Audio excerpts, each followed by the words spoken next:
اگر کوئی شخص خواب میں مکڑی دیکھتا ہے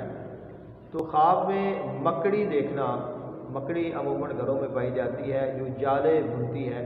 تو ویسے تو یہ بہت ہی اچھا جانور ہے اور اس کو اسلام میں پسند کیا گیا ہے، لیکن جو مکڑی ہے اس کو دیکھنا یہ ضعیف، لاغر، گناہگار یا فاسق اور فاجر شخص کی علامت ہے۔ یا یہ بھی کہا جاتا ہے کہ مکڑی کو دیکھنا، یہ جو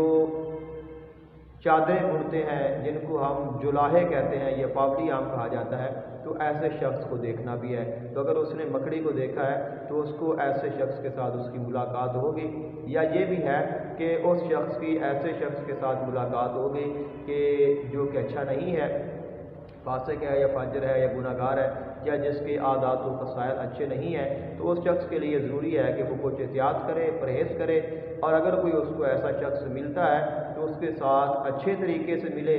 اور اگر وہ اس کو کوئی غلط مشورہ دیتا ہے تو اس پر عمل نہ کرے، بلکہ اللہ اور اس کے رسول صلی اللہ علیہ وآلہ وسلم کے احکامات کے مطابق فیصلے کرنے کی کوشش کرے تاکہ وہ نقصان سے بچ جائے۔